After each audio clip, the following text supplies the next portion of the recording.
Welcome to King County Connects, a program where we connect you with the important issues in our region. I'm Enrique Cerna. It has been a year of change for all of us in King County, a year of soaring job growth and soaring housing prices. More people have found themselves unsheltered, and the opioid crisis continues to take lives and destroy families.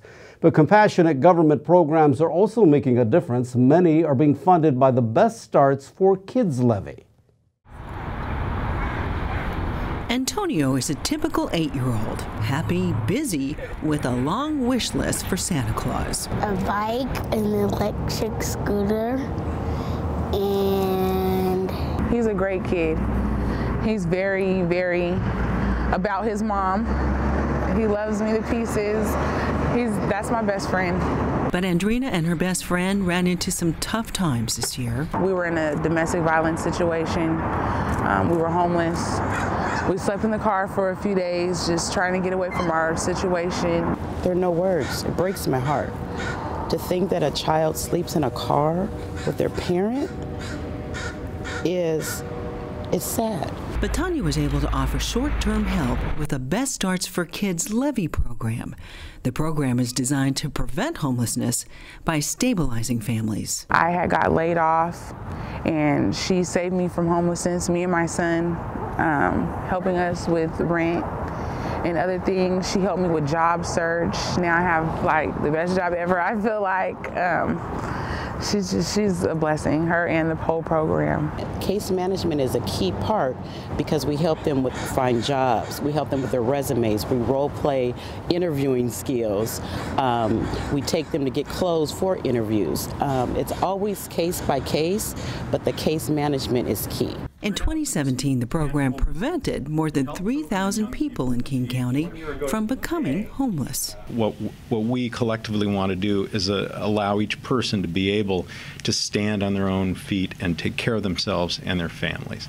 And it often takes just a little bit of help to allow that to happen, and that's what this program is really all about. I have so much confidence now. Like, I get up every day, go to work, come home to my son, and I'm so thankful for her. And what does Antonio think of his mom?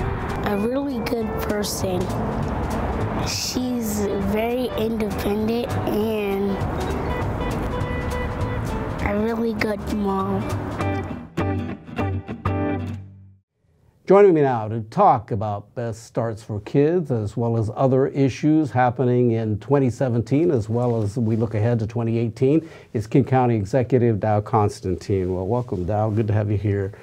Well, you know, Best Starts for Kids has really been making a difference in a time when we have so much great growth going on here, but yet we also have those issues of homelessness. Yeah, you know, this prosperity our region is experiencing is really unprecedented, and certainly in my lifetime. And there's a lot that's good about it. I mean, it's enabling a lot of folks to have great jobs and do better than the last generation did. But this rapid rate of change is also displacing people in housing and otherwise. Folks are kind of losing their moorings, their connection to community and to other people, and in its worst iteration, that ends up people falling into homelessness. Best Starts for Kids was passed by the voters of King County 2 years ago, and it was really designed to help make sure that every child gets off to a great start in life and has that healthy brain development, the emotional stability that will allow them to be successful as adults. So, first program, Best Starts for Kids, we started it just about a year ago, was to prevent families from falling into homelessness in the first place. And we did it by partnering with community groups all across the county and providing them the resources they need, both the help with counselors and some direct cash assistance, to be able to just ask this one question of that struggling mom or dad: what is it going to take for you to keep your family housed this year? And by doing that, we have kept 1,000 families, 3,000 people who were teetering on the brink of homelessness, safely, warmly housed this winter. This type of program? I mean, are you getting others from around the country taking a look at, okay, how are you doing this? Yeah, you know, you'd think this is kind of common sense, right? But so much of what we've done in this region and in America is reacting to crises, and so part of Best Starts is, and the work we're doing at our Veterans, Seniors, and Human Services levy as well, is trying to get ahead of these challenges to prevent the greatest harm before it happens. And so we are actually kind of pioneering in this area. This approach is one that we piloted, and the pilot's been really successful. So successful, in fact, that researchers from Notre Dame and MIT want to take it up as a case study and see if they can provide us with more of the sort of empirical validation that will allow us to expand it here and propagate it across the state and the country. How did they decide that this was a program worth looking at? Well, you know, everybody is casting around looking for examples. What can work? Here is a program that for a few $100s can help the average family stay housed, and it's just about that 1 month where you need to get caught up in rent, or getting the car fixed so you can get to the good job you already have. And in doing those things and quickly helping people stabilize and get to self-sufficiency, we prevent much greater costs, an average of $18,000 to get someone off the street once they've fallen. And others around the country are hearing about this. They look at it and they say, we should study this. Maybe this is a way that we can get more good for the dollars available, prevent more harm, kind of harm that really sticks with the kid for their whole life. Right, it does, and in so many different ways, because it's not just the homelessness, but other issues that come along with it. Let's talk about homelessness and the issues here in King County. Recent report came out that King County has one of the third largest homeless populations in the country. It's been growing in the past year. Why do you think we are still having such a difficult time trying to find a handle on all of this? Well, you know, it is interesting because we actually have done a great deal, and we've provided a lot of new housing. We're now doing a lot of more of this prevention work, getting to root causes. But the continued rapid change in our economy and our society is simply leaving a lot of people behind. And if we arrange the pieces right, there are enough jobs, there is enough opportunity here for everyone to be able to earn a living that'll keep a roof over their head, keep food on the table. And it's really our job to do that. So we just moved forward in announcing, for example, a one-table approach, we called it. With the new mayor of Seattle, with the newly re-elected mayor of Auburn, I announced that we were going to convene folks from across the region who are all doing great work in individual areas around homelessness to help us create that collective impact we need to really make progress, from the people who are helping those day to day on the street to the people who are figuring out how to prevent someone from slipping into a mental health crisis or addiction.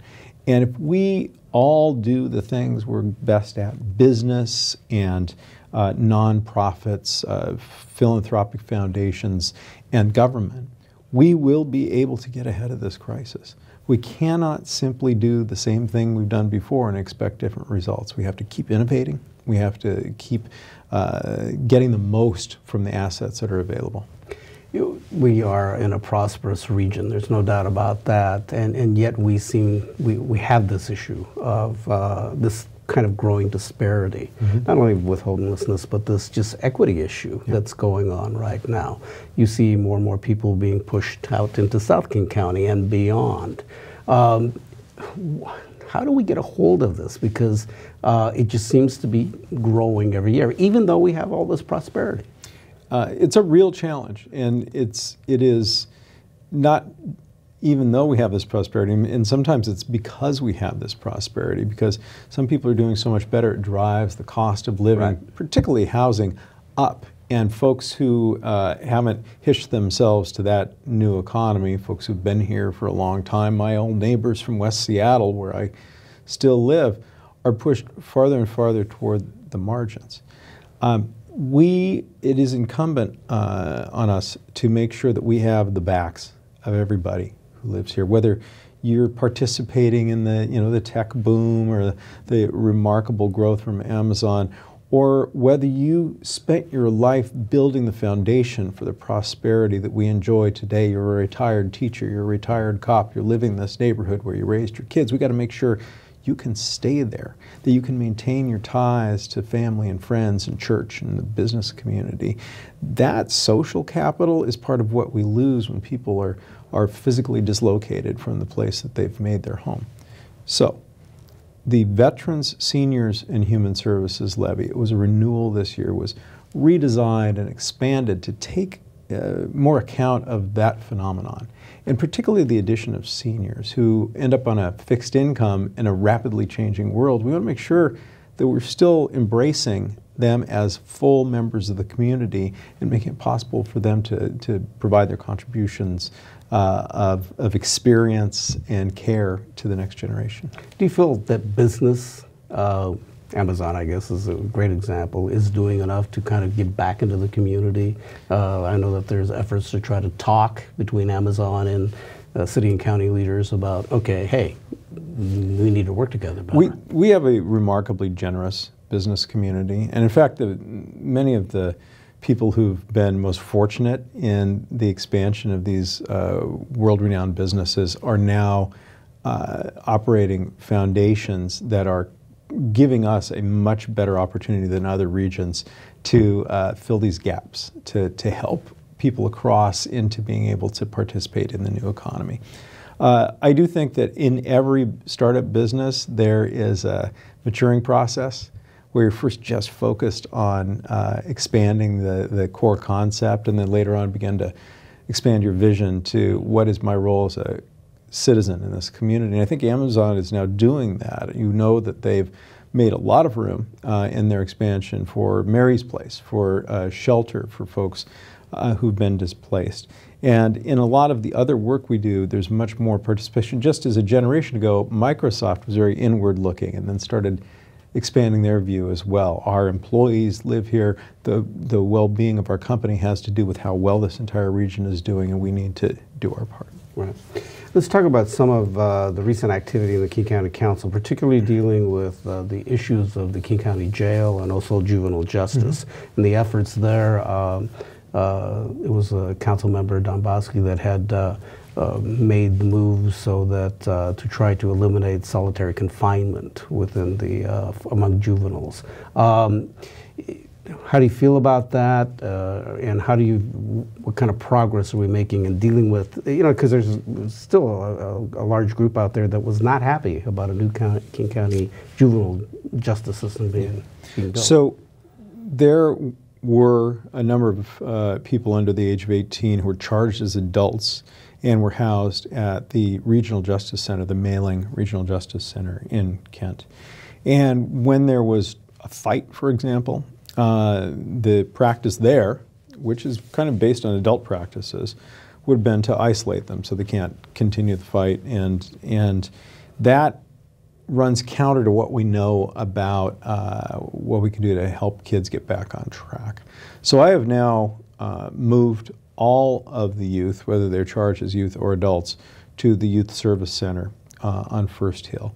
That is a very difficult transition for our staff. We're already short of staff. We're continuing to try to hire new people. It requires a lot of folks. When you're a youth detention officer, you have to have a degree, for example, in either human services or in public safety. And so as we ramp up our capacity there, we will become better able to make sure we can accommodate not just the kids who are there under the rubric of the juvenile justice system, but also those who've been charged as adults. I do think that that motion by the County Council was very appropriate, and that is our practice moving forward. Do you think more work needs to be done in this area as far as studying and taking a look at how we're going to provide, I guess, programs and treatment for these young people? Oh, we have a lot going on in this area right now. So This year already, we moved forward with creating more what we call safe spaces, which are non-detention facilities where kids can be evaluated, where they can, if they need to, stay overnight. We then moved on to a zero youth detention commitment, and I assigned Rhonda Berry, Deputy Executive, to have that as her sole focus, to figure out all of the things we need to do to continually reduce the number of kids who have to be detained, and building the capacity to care for them safely and securely in the community. I then moved to announcing just recently a new public health approach to kids who get into trouble with the law.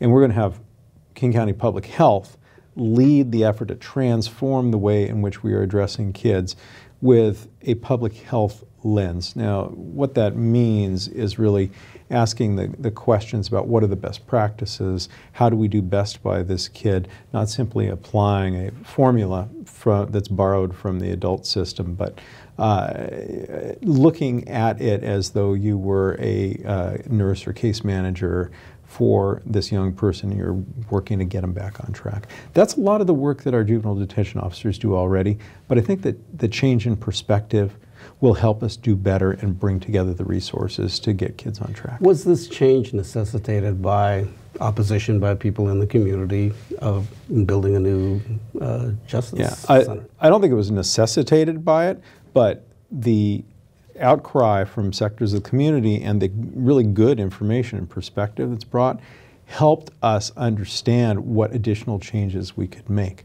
Did you have to go, okay, wait a minute, we got to take a look at this now? Yeah, over and over, actually.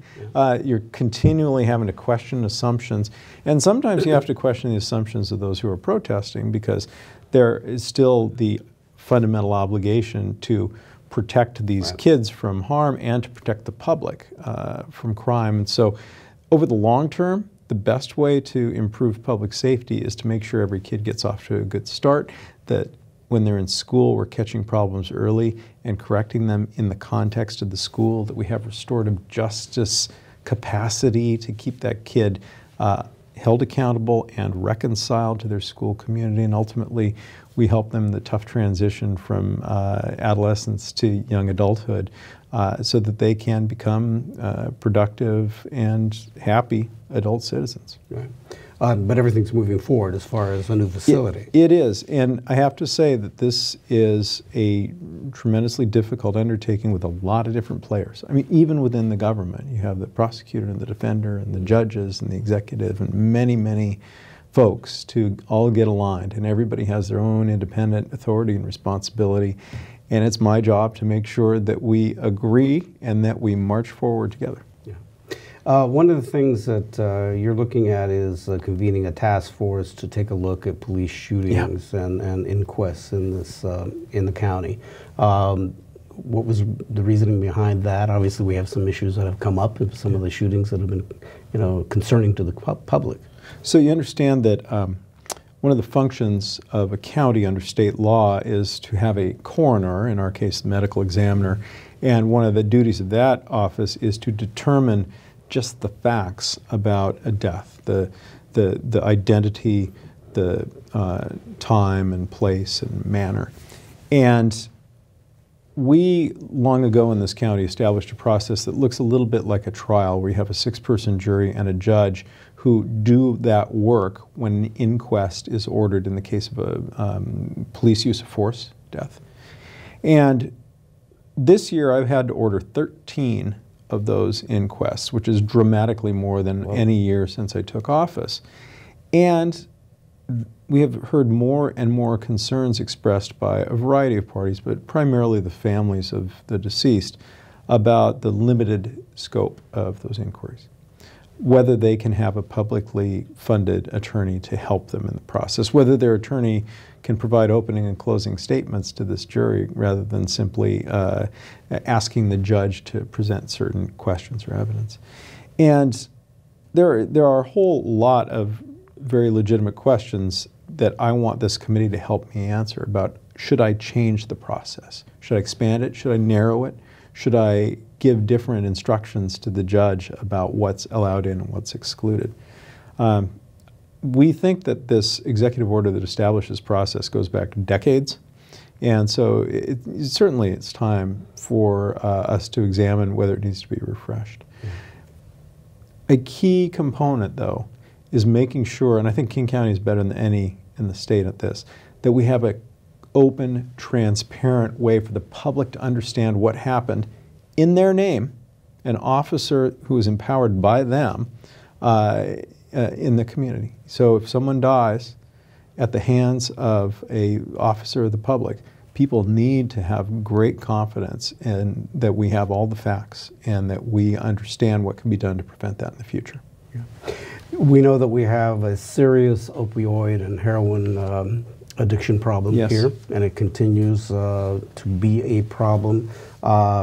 Talk about safe injection sites within the county, some opposition among some of the communities. I know that some of the council members took a trip up to Vancouver, BC, to look at the safe injection type of program that they have there. Where are you on this? So we had a task force that I and some of the mayors convened that came back and gave us a whole list of ways in which we can begin to turn the tide on this opioid crisis. And one of the many recommendations, but a very serious one, was that we should consider establishing places where people who are addicted can go so that they are not in the streets, so that they are able to be monitored and are not in danger of overdosing, and most importantly, so that each time they arrive, they can be offered the opportunity to get off of the drugs they're on and onto a treatment program. Now, I said at the time that this was announced that this was going to be controversial. This is an uncomfortable thing for an elected official to have to contemplate. But on the other hand, people are dying. People are dying here in unprecedented numbers. And we cannot simply turn our backs on something that the experts tell us works to save lives and to get people off drugs just because we're squeamish about it. We need to look it straight in the eye, and we need to figure out whether this is something we can and should do. The city of Seattle has stepped up, and they are willing to work on identifying potential sites within the city of Seattle where one of these facilities might go so that we can see if and how it works. And if it does work, you know, people will still be concerned, people will still complain, people still criticize me on talk radio, but the fact is that somebody's mom or sibling or child will still be alive and will be on a road to recovery instead of becoming another casualty in this epidemic. Yeah. I don't think you can avoid the fact that someone's going to criticize you on some of these things, because that comes with the territory. That is part of the gig. Yeah, there you go. Donald Trump. Let's talk about Donald Trump. And recently... Must we? Well, just for a little bit. Okay. But again, there are the threats over Sanctuary City, Sanctuary County, taking federal money, these types of things. Are you still adamant, along with the other public officials here, that you're going to stand up? Absolutely. I mean, we are going to comply with the legitimate orders of courts and judges, right? If a judge presents a federal officer with a warrant to come into one of our facilities or to arrest someone, we have to respect that. But the president, even the president of the United States, cannot compel us to be complicit in their plans to round people up, to round up families, to round up workers in our community, and to deport them often to very dangerous conditions. Our view is that whether you are documented or whether you're awaiting documentation, you are still a member of the community, and we need to figure out how to make the community safe and help you be able to be a contributing person and be on, hopefully, a path to citizenship. So they're going to threaten to withdraw public safety funding. They're going to threaten to sanction us for refusing to do their bidding. We are not obligated to do something just because the President of the United States tweets it out. We just aren't. We are obligated to do something if a court tells us we must. And the courts have, even in this era, a tendency to enforce the real law and not just the dictates of one man. Okay, that's all we're going to talk about with Donald Trump today. So how's that? Okay. I'm grateful. Let's talk a little sports. Let's talk about the NHL and the NBA and the possibility of, well, basketball maybe on a pro level coming back, but also we are now in contention there of having the opportunity to have an NHL team here. Good or bad? Great. I think this, well, first of all, I grew up with the Sonics. I was out in these streets when we won the championship. So was I. Might have been out there. I remember you. Yeah, I remember you too. And it's very exciting for our community. And I also think that this is a great hockey town. We did once win a Stanley Cup back in the ancient days. And I think that and I hear it from folks as I'm wandering around, I think there's a real appetite to bring NHL hockey to our region. I do know that not everyone is a fan of every sport or of sports at all, but we're a big enough community to have something for everyone, and we're a big enough community to support football, baseball, and hockey and basketball. And I'm really looking forward to getting those teams here again. Is the plan, or the people that have come forward with the effort to bring the NHL here as well as NBA basketball, are you comfortable with that? I think so. I'm not as close to the plan that was approved as the city council members are, but I've met with those folks a couple of times. They seem very legitimate. And as I've said throughout this process, both working with Chris Hansen and hearing from various other groups, my goal is for us to get we'll bring back the Sonics for sure, and to get an NHL franchise here. And I think we're closer than ever to making that happen. Got about a minute left here. Okay, we've talked a lot about what's happened in 2017 and issues that no doubt will continue to flow over into the coming year. Anything in particular that you really want to get accomplished in 2018 that is most critical? Yeah, in addition to continuing to pursue our work around climate and equity and social justice, the notion that everyone should be able to participate and succeed. I'm wanting us to really focus on the collection of issues around clean water, from salmon recovery to culverts to surface water. There's an awful lot there, and we're working in different silos, but this is another area where we need to align our efforts to be able to provide a good place for the next generation. Plus deep concern about Atlantic farm salmon being, well, that's, for example, I proposed and the council approved a moratorium on new net pen operations, and we are going to work to make sure that that kind of operation cannot further threaten our native salmon runs. But there's much more. Juvenile justice we already talked about, homelessness and housing we already talked about. These are the things that are going to help us benefit from this prosperity, to get ahead of the challenges it's creating for us, and to allow everyone to ride this wave of increased material and social good to have better lives here in the Pacific Northwest. This wealth allows us to preserve and restore the things that we care about in common. And we got to make that happen. One last thing.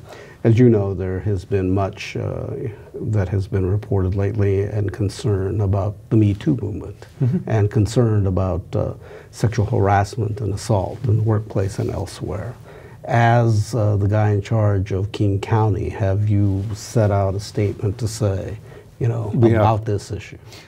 We sent out an email to all of our employees in November, reminding folks that first, we are here for them and that they need to report and feel confident that their concerns about inappropriate behavior in the workplace are going to be addressed. And reminding everyone that we have zero tolerance in this place of employment for intimidation, for discrimination, or for harassment. And you know, my goal is for King County to be the best place to work. And I know that is just one component of it, but it is a very important one. We're going to keep fighting to make sure that that is true here. Think this is a moment or a movement? I think it's a movement. I don't think this is a moment that's going to pass. I hope that by the time my child is grown, our society will be different, that women will have a stronger and more secure place in our community, and that they will be the genuine equals of men. I failed to mention that my child, who's going to be grown, is a 3-year-old girl. I know. Little girl. Hey, anybody that has a girl, we're all very protective. So yeah. Well, thank you very much, sir, for your time. Appreciate it. We'll look ahead to 2018. Talk to you then, see how we're progressing. Appreciate it very much. All right. Well, thanks for joining us for this edition of King County Connects. You can visit us online at kingcounty.gov/KCTV. I'm Enrique Cerna, and we will see you next time.